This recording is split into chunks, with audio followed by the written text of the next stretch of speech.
সুপ্রিয় দর্শক মণ্ডলী, universal medical college and hospital limited আজকের সংবাদপত্রে আপনাদের সবাইকে স্বাগত জানাচ্ছি।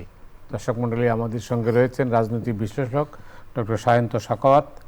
সাখাওয়াত, আপনাকে স্টুডিওতে স্বাগত। ধন্যবাদ আপনাকে।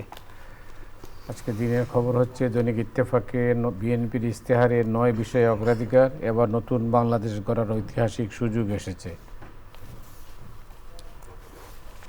মানবজমিন জবাবদিহিতায় জোর, বিএনপির 51 দফা ইশতেহারে 9 প্রাধান্য প্রতিশ্রুতি, যমুনা ঘিরে উত্তেজনা, তুলকালাম। আমার দেশ দুর্নীতিমুক্ত জনকল্যাণমূলক দেশ করতে চায় বিএনপি, যমুনা ঘিরে সহিংসতা। আমাদের সময় জবাবদিহিমূলক রাষ্ট্র বিনির্মাণে 51 দফা, আগের বিজয়ী আসনেও নির্ভর নয় জামায়াত। কালবেলা ভোটে গেম চেঞ্জার নারী ও তরুণরা, কল্যাণমুখী মানবিক রাষ্ট্র বিনির্মাণের অঙ্গীকার। দেশ রূপান্তর, ক্ষমতায় গেলে জুলাই সনদ বাস্তবায়ন, যমুনা ঘিরে সংঘর্ষে উত্তাল ঢাকা। খবরের কাগজ, বিএনপির 51 দফা অঙ্গীকার, শাহবাগ বাংলা ভোটের রণক্ষেত্র।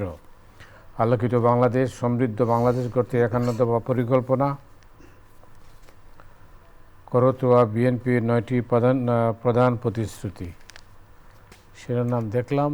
তাতে আজকে বিএনপির নির্বাচনী ইশতেহার, সেই ইশতেহার অনুষ্ঠানে আপনিও গিয়েছিলেন। তো আপনার কাছে কোন জিনিসটা খুব বেশি কী ছিল, আকর্ষণীয় ছিল? নতুন করে কোন প্রতিশ্রুতি দিয়েছেন? আপনাকে ধন্যবাদ। আর যারা শুনছেন তাদের জন্য শুভেচ্ছা রইল। বিএনপি নির্বাচনী ইশতেহারে আমি ছিলাম পুরোটা টাইমই। আপনিও সম্ভবত গিয়েছিলেন, আপনাকেও দেখেছি। সুতরাং এইখানে আমার দৃষ্টিতে নিশ্চয়ই আমার সঙ্গে আপনি মেলাতে পারবেন যে আমি যে বলছি আপনার সঙ্গে মিলছে কিনা। আমার প্রথমত ভালো লেগেছে যে তারেক রহমান, বিএনপি চেয়ারম্যান, তিনি বাংলাদেশে আসার পর থেকে যতগুলো প্রোগ্রামে দেখছি তাকে অংশগ্রহণ করতে, তিনি খুব টাইমলি যাচ্ছেন।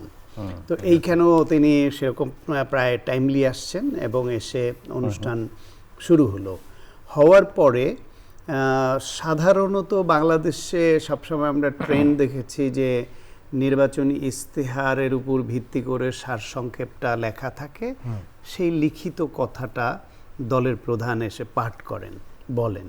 তো তারেক রহমান সেরকম না করে তিনি খুবই স্পন্টেনিয়াস, নিজের মতো করে ব্যাখ্যা বিশ্লেষণ করেছেন এবং অবল্যে বলেছেন যে এই যে 44 পৃষ্ঠার যে ম্যানিফেস্টোটা, এখানে 5টি অধ্যায়ে যতগুলো বিষয় আছে সবগুলি তিনি গ্রহণ করেন এবং সবগুলো তারা বাস্তবায়ন করবেন।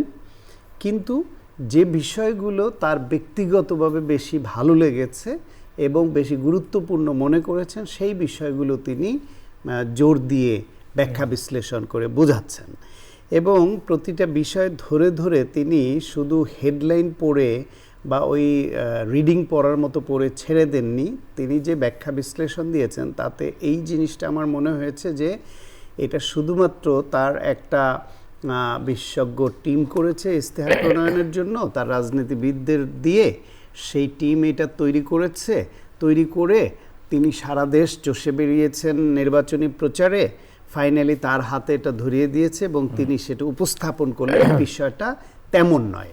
তার বক্তব্য শুনে মনে হয়েছে প্রতিটা বিষয়ের মধ্যে তিনি নিজে ঢুকেছেন, তিনি স্টাডি করেছেন। না হলে প্রতিটা বিষয়ে এইরকম স্পন্টেনিয়াসলি নিজের যে ব্যাখ্যা দেওয়া, দিক নির্দেশনা তিনি কিভাবে করবেন, কি করতে চান, কেন করতে চান, এই ব্যাখ্যা বিশ্লেষণগুলি এগুলি যদি তার মাথা থেকে না আসতো এবং তিনি নিজে সরাসরি ইনভলভ না থাকতেন তাহলে এটা সম্ভব হতো না। আরেকটা জিনিস মনে হয়েছে যে তার এই প্ল্যানিংয়ে, তার আই হ্যাভ এ প্ল্যান নিয়ে অনেক প্রশ্ন করছিলেন।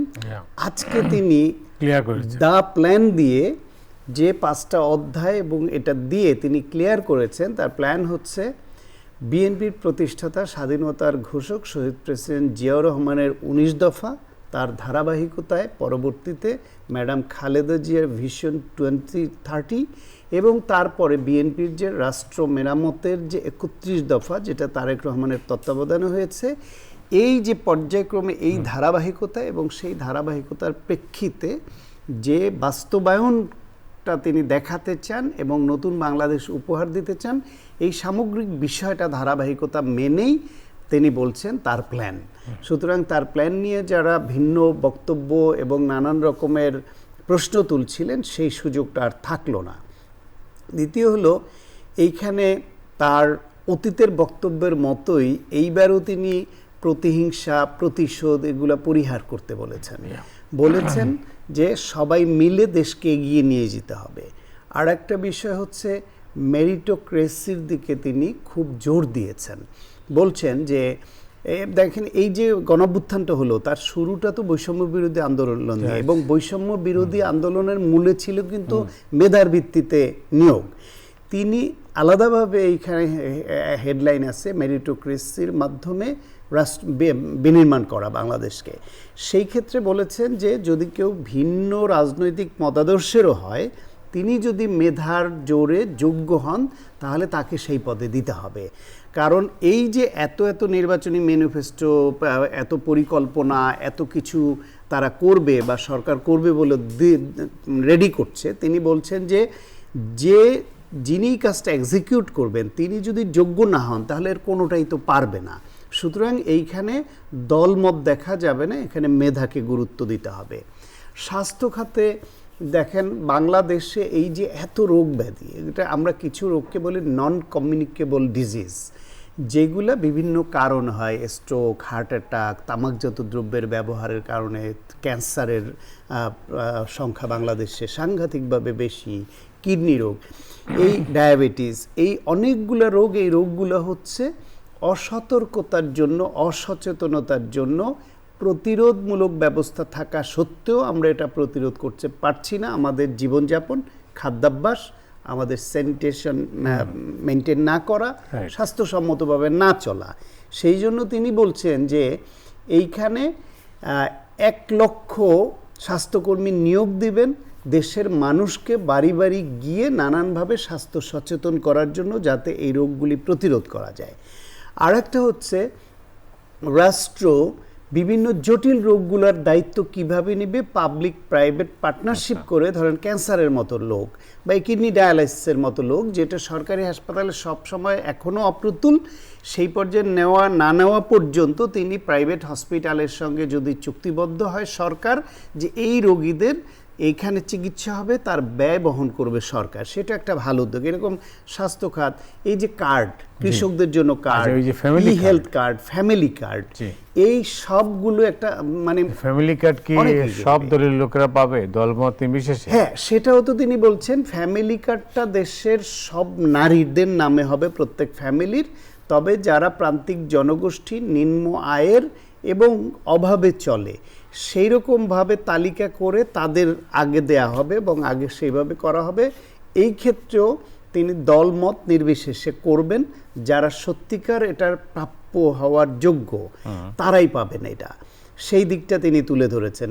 শিক্ষা, তারপরে এই সমস্ত কিছু বর্ণনার পরে শেষে বলছেন এটা কোনো প্রতিশ্রুতি নয়, এটা রাষ্ট্রের সঙ্গে জনগণের চুক্তি।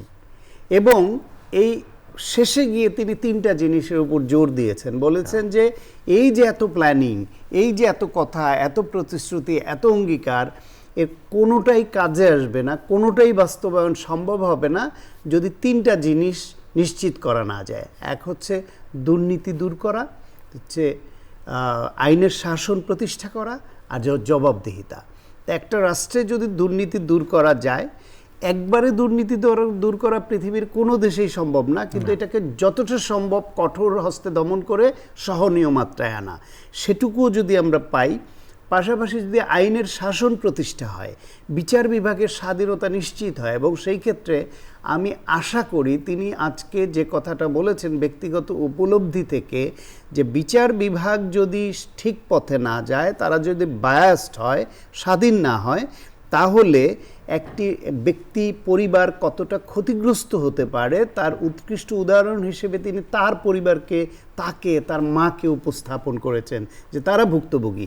সুতরাং একজন ভুক্তভোগী মানুষ তিনি চাইবেন না রাষ্ট্রের কোনো নাগরিক এইরকমভাবে বিচার বিভাগ দ্বারা অন্যায়ভাবে আক্রান্ত হয়ে ভিকটিম হোক, এইটা।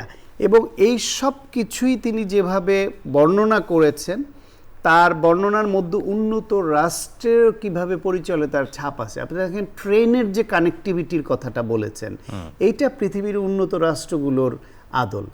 পরিবেশ এবং জলবায়ু নিয়ে যে পানির স্তর নিয়ে যে কথাগুলি তিনি বলেছেন, এটা তিনি খুব ভালো মতো জানেন। আপনার নিশ্চয়ই মনে আছে যে সংবাদ মাধ্যমের সিনিয়র ব্যক্তিদের সঙ্গে আপনিও ছিলেন, সেখানে যখন বর্ণনা দিলেন তখন একজন সম্পাদক পানির লেয়ার নিয়ে তিনি একটা প্রশ্ন করে একটা মতামত দিয়েছিলেন। তারেক রহমান সেটাকে তার তথ্য তুলে ধরে আবার মতামত দিলেন এবং সাপোর্ট করলেন যে হ্যাঁ এটা করতে হবে। সেই হিসেবে যে খাল খনন, জিয়াউর রহমানের যে খাল খনন ছিল, এটা এখনো পর্যন্ত দলমত নির্বিশেষে বেশিরভাগ মানুষ কিন্তু চমৎকার উদ্যোগ বলে মনে করে। এইদিকে একদিকে পানির রিজার্ভ হচ্ছে, মৎস্য চাষ হচ্ছে, কৃষির সেচের কাজ হচ্ছে, এবং পানির লেয়ার যে নেমে যাচ্ছে, আর্সেনিক বেড়ে যাচ্ছে, নানান সমস্যা তৈরি হচ্ছে, সেগুলোর সমাধান হচ্ছে। ফলে নদী এবং খাল খননের উদ্যোগ, এইভাবে আপনি এই 5টা অধ্যায়ের মধ্যে যতগুলা বিষয় আনা হয়েছে কোনোটাই আসলে দ্বিমত করবার মতো কিছু নেই। পেপ্যালের যে সিস্টেম চালু করবেন বলছেন যোগাযোগের জন্য, বাংলাদেশে তো এখন ফ্রিল্যান্সার অনেকে ব্যক্তিগত উদ্যোগে ফ্রিল্যান্সিং করে, কম্পিউটার আইটি সেক্টরে কাজ করেন, কেউ বুটিকের কাজ করেন, কেউ সবজি, নানান বিষয়, ছোটোখাটো ক্ষুদ্র ব্যবসায়ী এক্সপোর্ট করতে চান। তাদের পক্ষে ব্যাংকিং সিস্টেমের মধ্যে করা খুব জটিল, সময় সাপেক্ষ এবং ব্যয়বহুল। সেই ক্ষেত্রে যদি পেপ্যালের মাধ্যমে এরকম সহজেই করা যায়, যেমন বিকাশ যখন বা এরকম মোবাইল ব্যাংকিং যখন ছিল না, তখন কিন্তু যে কাজগুলা সরাসরি ব্যাংকে গিয়ে করতে হতো বা কোথাও গিয়ে টাকাটা দিয়ে আসতে হতো, নিশ্চিন্তে আমরা সেই মোবাইল ব্যাংকিংয়ের মাধ্যমে অনেক কাজ করছি না। ঠিক একইভাবে এই বিদেশের সঙ্গে এই যে অর্থের লেনদেনটা, ব্যবসায়িক লেনদেনটা সহজ হবে। এরকম প্রত্যেকটা খাতে তিনি ধরে ধরে যেভাবে বলেছেন, সেটা আমার কাছে মনে হয়েছে নতুন বাংলাদেশ নির্মাণের আকাঙ্ক্ষা যে আমাদের আছে এবং যে প্ল্যান আছে, সেটা এর মাধ্যমে বাস্তবায়ন সম্ভব। আরেকটা গুরুত্বপূর্ণ বিষয়, সেটা হচ্ছে আমাদের দেশের যারা মাদ্রাসা শিক্ষায় শিক্ষিত আলেম সমাজ, তারা যে বিভিন্ন মসজিদের ইমাম, মুয়াজ্জিন বা মাদ্রাসায় চাকরি করেন, সাধারণ মাদ্রাসায়, ওইখানে গ্রামগঞ্জে কিন্তু এদের বেতন খুব কম। ফলে এদের সংসার চালানো, এদের খেয়ে পড়ে সম্মানজনকভাবে বাঁচার মতো, জীবনযাপন করবার মতো পরিস্থিতি কিন্তু অনেকেরই হয় না। নানানজন মুসল্লিরা ওরা ধনাঢ্য ব্যক্তি কিছু সহযোগিতা করেন, কিন্তু রাষ্ট্রীয়ভাবে তাদের স্ট্রাকচার তৈরি হয়নি যে এদেরকে সুন্দরভাবে ব্যবস্থাপনা করা যায়। সেখানে বলছেন তাদেরকে যদি একটা সম্মানী নির্ধারণ করে রাষ্ট্র যদি ব্যবস্থা নেয়, মসজিদের ইমাম, মুয়াজ্জিন, মাদ্রাসার শিক্ষক, সব ধর্মের কথা বলছেন, এবং সব ধর্মের অন্য ধর্মের যারা ধর্মগুরু আছেন তাদেরকেও এইভাবে করবে, এবং সবাই মিলে মিশেই তো বাংলাদেশ। এখানে মুসলমান সংখ্যাগরিষ্ঠ, কিন্তু একটা দেশের তো সৌন্দর্যই এইটা। গণতন্ত্রের সৌন্দর্য বলেন, দেশের সৌন্দর্য বলেন, এই যে মাল্টিন্যাশনাল, মাল্টিকালচার, এগুলো তো একটা দেশে একটা পরিচয় বহন করে। ফলে বাংলাদেশে মুসলমান সংখ্যাগরিষ্ঠ হলো, অন্য ধর্মের যারা আছে তাদের যেন আতঙ্ক নিয়ে বসবাস করতে না হয়, তাদেরকে যেন ইনফিরিয়র কমপ্লেক্সিটি নিয়ে বসবাস করতে না হয়। ফলে এই ইস্তেহারের মধ্যে এটা একটা সামগ্রিক বিষয় আছে, নারীর অধিকার নিয়ে, নারীর এম্পাওয়ারমেন্ট নিয়ে। মানে আমি একটা আধুনিক রাষ্ট্র গড়বার জন্য যা যা দরকার তার এইখানে নেই এমন কোনো উপাদান আমি দেখিনি। এখন প্রশ্ন হচ্ছে এটা বাস্তবায়ন তারা করতে পারবেন কিনা, সেই প্রশ্নটা অনেকে করবে। কিন্তু আমার মনে হয় যেই দলটি অতীতে বিভিন্ন সময় রাষ্ট্র পরিচালনা করে অভিজ্ঞতা অর্জন করেছে, তাদের অনেক কিছু ভুল হয়েছে, সেই ভুল থেকে তারা শিক্ষা নিয়েছেন বলে আমি ভাবতে চাই। পাশাপাশি 18টা বছর এই দলটা সাংঘাতিক নিপীড়নের মুখে পড়েছে, সেইখান থেকে এই উপলব্ধি নিয়ে, অতীতের অভিজ্ঞতা নিয়ে, ভুল থেকে শিক্ষা নিয়ে নতুন করে যে তারুণ্য নির্ভর নেতৃত্ব তারেক রহমানের হাত ধরে শুরু হতে যাচ্ছে, তারা যদি অতীতের মতো একই ভুল করেন, তাহলে এর থেকে হৃদয় বিদারক, দুঃখজনক এবং আনফর্চুনেট কিছু হতে পারে না। সেই জন্য আমি বিশ্বাস করি তারা অতীতের ভুলগুলো করবেন না, এবং যে প্রতিশ্রুতি দিয়েছেন, যেহেতু বলেছেন এটা শুধু প্রতিশ্রুতি নয়, জনগণের সঙ্গে রাষ্ট্রের অঙ্গীকার, যদি তারা নির্বাচিত হন, জনগণ দায়িত্ব দেয়, সেটি পালন করবেন, এই বিশ্বাস আমি রাখতে চাই। অনেক ধন্যবাদ আপনাকে। ইনকিলাব মঞ্চের আন্দোলন এবং পুলিশের লাঠিচার্জ এবং নানা খবর ইতিমধ্যেই মানে মানে কি চাউর হয়েছে। ইটস ভেরি মানে স্ট্রেঞ্জ। 5 দিন পরে নির্বাচন, এই সরকার ঘোষণা দিচ্ছে নির্বাচনের পরে রেজাল্ট হলে নতুন সরকার শপথ নেবে এবং তারা ক্ষমতা হস্তান্তর করবেন এবং কোনোভাবেই 17-18 তারিখের পরে যাবে না, এরকম সিদ্ধান্তের কথা সরকারের পক্ষ থেকে প্রেস উইং থেকে জানিয়ে দেওয়া হয়েছে।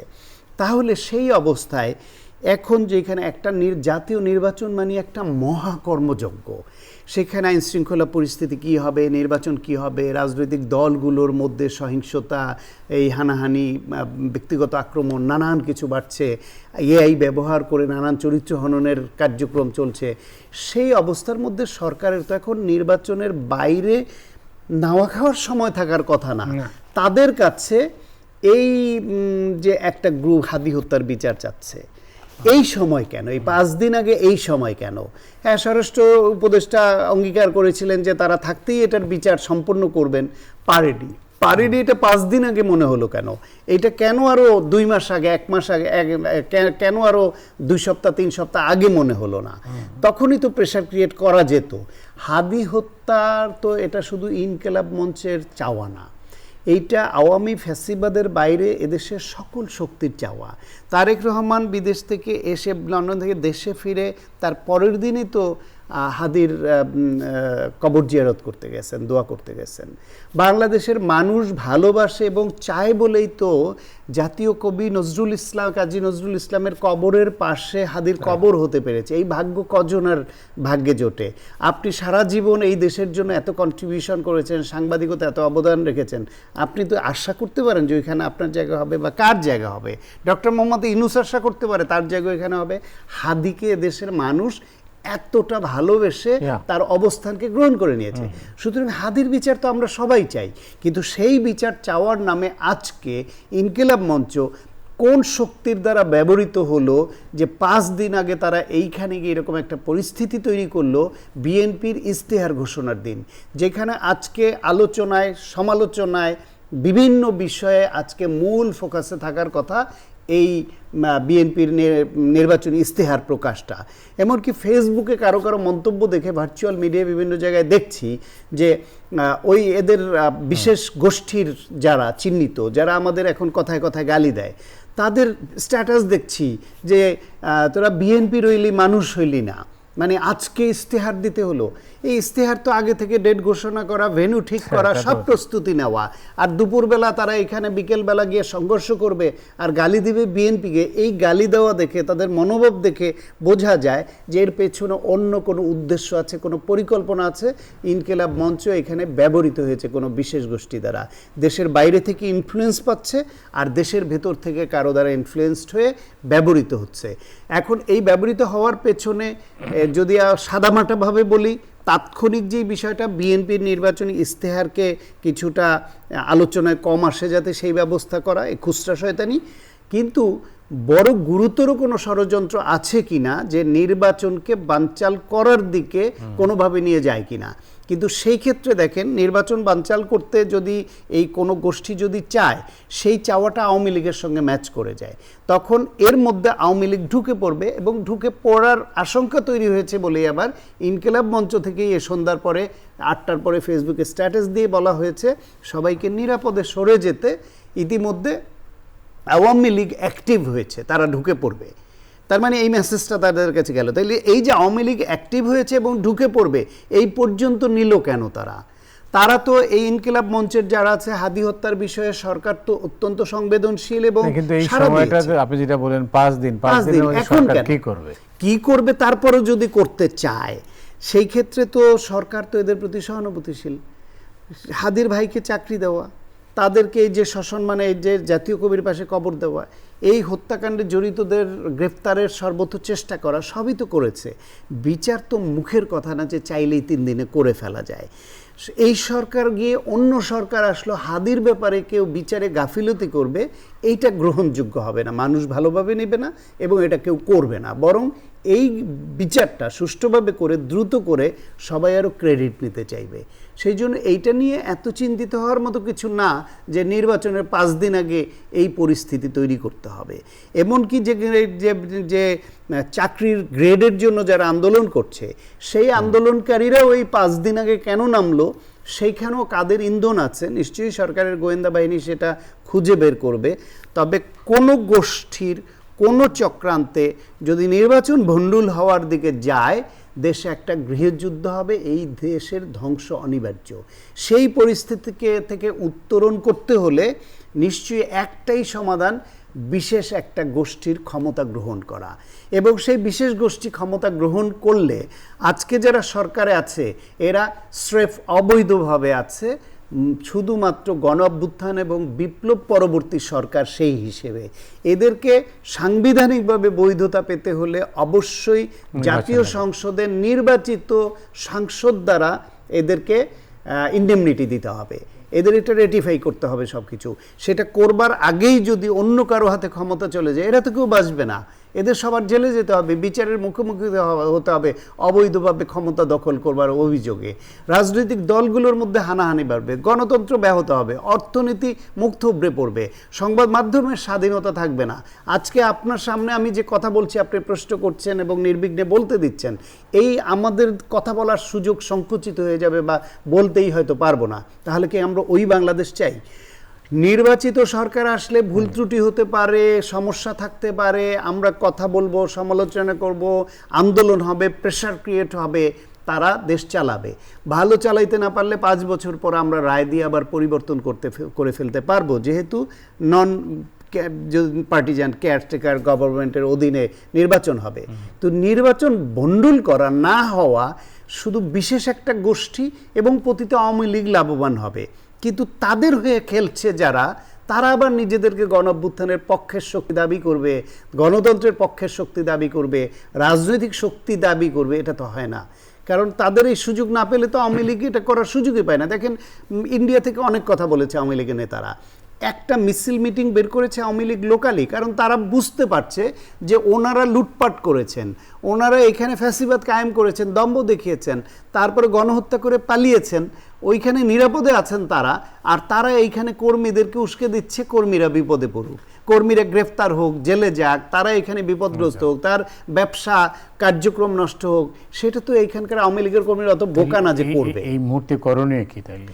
এই মুহূর্তে করণীয় হচ্ছে সরকারের কঠোর হতে হবে, তাদের স্বার্থে, দেশের স্বার্থে, গণতন্ত্রের স্বার্থে, ভবিষ্যৎ বাংলাদেশের স্বার্থে সরকারের কঠোর হতে হবে।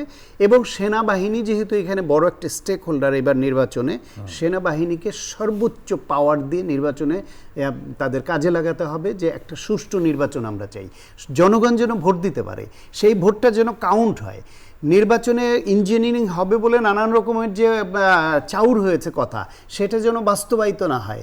বিশেষ গোষ্ঠী যারা এখানে নারীকে অবমূল্যায়ন করে, নারীর অধিকার খর্ব করে দেশটাকে ভিন্ন দিকে নিতে চায়, সেটা যেন কোনো জোর করে অবৈধভাবে নিতে না পারে।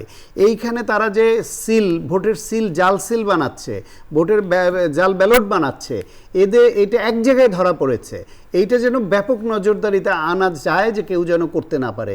যারা যারা টাকা বিলি করছে সে টাকা বিলি যেন করতে না পারে। ঢাকার একটা বিশেষ আসনকে তারা যে কোনো উপায়ে যে কাউকে, যে কোনো গোষ্ঠীকে পারচেজ করে তারা নিয়ে নিতে চায়, এরকম কথা চাউর আছে। সুতরাং যেখানে যেখানে এরকম আশঙ্কা আছে সেখানে নজরদারি বাড়াতে হবে। একটা সুষ্ঠু নির্বাচনের বিকল্প নাই। যদিও সুষ্ঠু নির্বাচন হলো, এদেশে যারা জিতবে তারা ঠিক বলবে, যারা হারবে তারা বলবে কারচুপি হয়েছে, তাদের হারানো হয়েছে।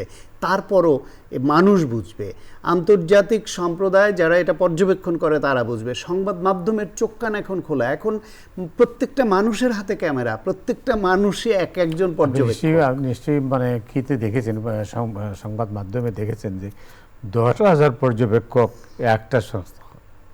এই যে নির্বাচন কমিশন, এটা কিভাবে এর আগে আওয়ামী লীগের আমলে এরকম ঘটনা ঘটতো এবং সেগুলো আমরা ঠাট্টা মশকরা করতাম, হাসি তামাশা করতাম, এরকম হতো, এরকম বহু রিপোর্ট হয়েছে।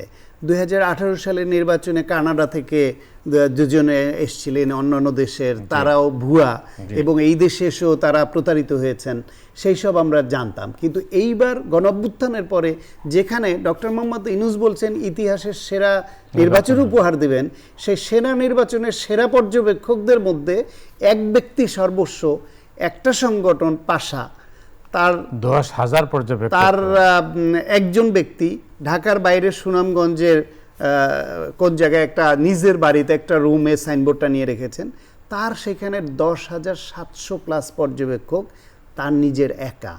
সবাই জানে যে তাদের কোনো জনবল নাই, তারা অন্যের জনবল ধার করে করাবে, সেই পারমিশন কোনো যাচাই বাছাই ছাড়া, তদন্ত ছাড়া দিল কী করে? ফলে এই নির্বাচন কমিশন যেই চ্যানেল থেকে যারা এটা দিয়েছে তাদের বিচারের আওতায় আনা উচিত, কিন্তু নির্বাচন কমিশন সেটা করছে না। তারা বলছে, বরং নির্বাচন কমিশন সচিব ওই রিপোর্টে দেখলাম বলছে তারা যথাযথ প্রক্রিয়া দিয়েছে। কোন যথাযথ প্রক্রিয়ায় এক ব্যক্তি সর্বস্ব এরকম ইনঅ্যাক্টিভ একটা এনজিও 10,721 না কত জনের পর্যবেক্ষকের 119টি আসনে সম্ভবত পর্যবেক্ষণ করবে, তারা এটা পায়। সুতরাং সব কিছু ছকে বাঁধা, যেইভাবে তারা উদ্দেশ্যমূলকভাবে এগিয়েছে, এগুলো তারই অংশ হবে। ফলে আমাদের সন্দেহ আছে, কিন্তু এই সন্দেহ থেকে মুক্ত থেকে সুষ্ঠু নির্বাচন করবার উপায় হচ্ছে প্রত্যেকটা জনগণ যেন তার ভোটটা সে পাহারা দেয়। আমি ভোটার, আপনি ভোটার, আপনি সংবাদ মাধ্যমের লোক, সংবাদ মাধ্যমের থ্রুতে আপনি পাহারা দিবেন। আমি ভোটার, আমি আমার জায়গা থেকে কথা বলে পর্যবেক্ষণ করে পাহারা দিব। ফিল্ডের ভোটার যারা কাজ করবেন, যারা দলীয় কর্মী, যারা সাধারণ ভোটার, তারা ভোটটা দিয়ে তার ভোটটা রক্ষা করবার জন্য কেন্দ্র পাহারা দেওয়া সেখানে থাকবেন, যেন কারো ভোটের অধিকার অন্য কেউ ইঞ্জিনিয়ারিং করে বা কোনো প্রক্রিয়ায় ছিনিয়ে নিতে না পারে। সুতরাং প্রত্যেকের ভোটের পাহারাদার তার নিজেরই হতে হবে। অনেক ধন্যবাদ সায়ন্ত। আপনাকে অনেক ধন্যবাদ। মোটামুটি আজ এ পর্যন্তই। আপনারা সবাই ভালো থাকুন। শুভরাত্রি।